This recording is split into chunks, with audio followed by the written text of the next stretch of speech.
നമസ്കാരം. വാസ്തവം ന്യൂസിലേക്ക് സ്വാഗതം. പത്തനംതിട്ട നഗരത്തിൻ്റെ ഉപനഗരമായ കുമ്പഴയുടെ വികസനത്തെ അട്ടിമറിക്കുന്ന നഗരസഭ ഇപ്പോൾ തയ്യാറാക്കിക്കൊണ്ടിരിക്കുന്ന കുമ്പഴ മാസ്റ്റർ പ്ലാൻ ഉപേക്ഷിക്കണമെന്ന ആവശ്യം ശക്തമാകുന്നു. ഈ ആവശ്യം ഉന്നയിച്ച് കർഷക കോൺഗ്രസ് രംഗത്ത് വന്നു കഴിഞ്ഞു. തുടർന്ന് ജനകീയ സമരങ്ങൾ കൂടുതൽ ശക്തിപ്പെടുത്തുവാൻ കോൺഗ്രസ് തീരുമാനിച്ചു കഴിഞ്ഞു. കഴിഞ്ഞ ദിവസം കർഷക കോൺഗ്രസ് നടത്തിയ സായാഹ്ന ധർണയിലെ ചില ഭാഗങ്ങൾ ഈ ഒരു കൂട്ടായ്മ സംഘടിപ്പിച്ചിരിക്കുന്നത്. ഇടതുപക്ഷത്തിന്റെ കൗൺസിലർമാരൊക്കെ എന്നോട് സംസാരിച്ചു. അവരൊക്കെ പറഞ്ഞു, ഞങ്ങളൊക്കെ ഇതിന് പിന്തുണയുണ്ട്, ഞങ്ങളൊക്കെ ഈ മാസ്റ്റർ പ്ലാനിനെ ഒരിക്കലും നടപ്പിലാക്കരുതെന്നാണ് ഞങ്ങളുടെ ആഗ്രഹം. പക്ഷേ ഞങ്ങൾ ഭരിച്ചുകൊണ്ടിരിക്കുമ്പോൾ എന്ത് ചെയ്യാനാണ്? ഇടതുപക്ഷത്തിന്റെ ചെയർമാനും അവരുടെ CPM-ന്റെ നേതാക്കന്മാരും നടപ്പിലാക്കിയേ മതിയാകൂ എന്ന് ഞങ്ങളോട് നിർദ്ദേശിക്കുമ്പോൾ, അത്തരത്തിലുള്ള ഉത്തരവുകൾ ഞങ്ങൾക്ക് നൽകുമ്പോൾ ഞങ്ങൾക്ക് എന്ത് ചെയ്യാൻ കഴിയുമെന്നുള്ള ഒരു നിസ്സഹായാവസ്ഥയിലാണ് ഇവിടുത്തെ ഇടതുപക്ഷ കൗൺസിലർമാരെന്നാണ് ഞങ്ങൾക്ക് പറയുവാനുള്ളത്. പക്ഷെ ആ ഇടതുപക്ഷ കൗൺസിലർമാരോട് ഞങ്ങൾക്ക് ആദ്യം തന്നെ സൂചിപ്പിക്കുവാനുള്ളത്, നിങ്ങൾ നിങ്ങളുടെ നയം കൃത്യമായി ഈ ജനങ്ങളുടെ മുമ്പിൽ പറയുവാനുള്ള സമയമാണ്. നിങ്ങളെ ഈ നാട്ടിലെ ജനങ്ങൾ ജയിപ്പിച്ചു വിട്ടത്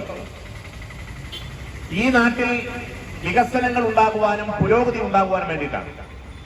ഈ നാട്ടിൽ ഇടതുപക്ഷത്തിന്റെ നേതൃത്വത്തിലുള്ള ഒരു ഭരണസമിതി അധികാരത്തിൽ കയറ്റിയത് നമ്മുടെ ഒരു ഉപനഗരമായ കുമ്പഴയുടെ വികസനത്തിന് വേണ്ടി എന്തെങ്കിലും ചെയ്യണം എന്നുള്ള ആഗ്രഹത്തോടു കൂടിയാണ്. അപ്പോൾ നിങ്ങൾക്കറിയാം, കുമ്പഴ എന്ന് പറയുന്നത് പത്തനംതിട്ട നഗരത്തിന്റെ ഒരു ഉപനഗരമാണ്. ഈ പുനലൂർ മൂവാറ്റുപുഴ റോഡ് കൂടി വന്നതോടുകൂടി പത്തനംതിട്ടയെക്കാട്ടിലും വലിയ പ്രാധാന്യം കുമ്പഴയ്ക്ക് വരാൻ പോവുകയാണ്.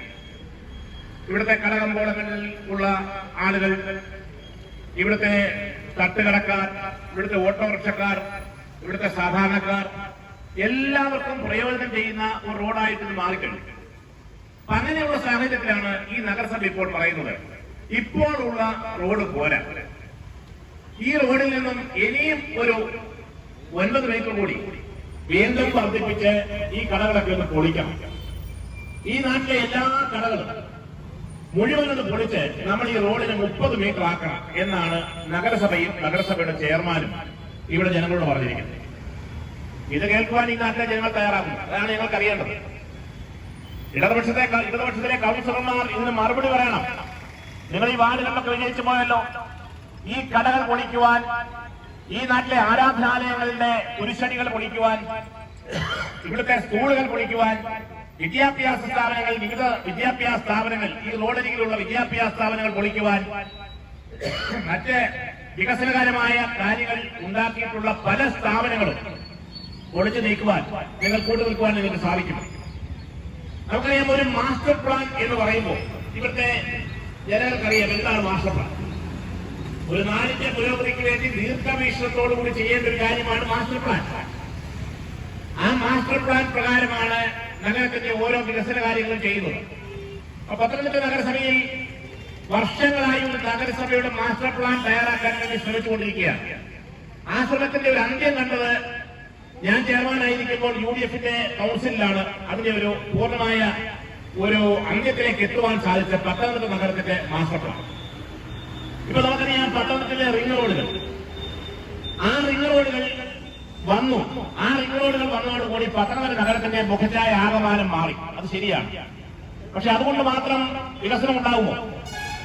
നമുക്കറിയാം, ദക്ഷിണ കേരളത്തിലെ ഏറ്റവും വലിയ ഒരു ടൗണായി പത്തനംതിട്ട മാറണമെങ്കിൽ ആ റിംഗ് റോഡിന് ചുറ്റും കടകമ്പോളങ്ങൾ വരണം, സ്ഥാപനങ്ങൾ വരണം, മറ്റുള്ള വികസന പ്രവർത്തനങ്ങൾ നടക്കണം. എന്നാൽ ആ റിംഗ് റോഡിന് ചുറ്റും വയലുകളായതുകൊണ്ട്, പാടശേഖരങ്ങളായതുകൊണ്ട് നമുക്കറിയാം, ഇപ്പോൾ തണ്ണീർത്തട സംരക്ഷണ നിയമവും നെൽവയൽ സംരക്ഷണ നിയമവും ഉൾപ്പെടെയുള്ള നിരവധി നിയമങ്ങൾ നമ്മുടെ നാട്ടിൽ നിൽക്കുകയാണ്. എന്തിനു വേണ്ടിയിട്ടാണ് നിയമങ്ങൾ ഉണ്ടാക്കിയിരിക്കുന്നത്? ഈ നിയമങ്ങൾ ഉണ്ടാക്കിയിരിക്കുന്നത് നമ്മുടെ നാട്ടിലെ ജലസ്രോതസ്സുകളെ സംരക്ഷിക്കുവാൻ, പാടശേഖരങ്ങളെ സംരക്ഷിക്കുവാൻ, ഈ പറയുന്ന നെല്ലുൾപ്പെടെയുള്ള കാർഷിക വിളകൾ അത് ഉണ്ടാക്കുവാനും അതിന് കുഴപ്പങ്ങൾ ഉണ്ടാകാതിരിക്കാൻ വേണ്ടിയിട്ടാണ് ഈ പറയുന്ന ഈ 2-3 നിയമങ്ങൾ നമ്മുടെ കേരള സംസ്ഥാനത്ത് ഉണ്ടാക്കിയിരിക്കുന്നത്. അപ്പൊ അങ്ങനെയുള്ള ഒരു നിയമം വന്നിരിക്കുന്ന സാഹചര്യത്തിൽ പത്തനംതിട്ടയിലെ ആ റിംഗ് റോഡിന് ചുറ്റും ഒരു വികസന പ്രവർത്തനങ്ങളും നടക്കാത്ത ഒരു കാലഘട്ടത്തിലേക്കാണ് പോയിക്കൊണ്ടിരുന്നത്.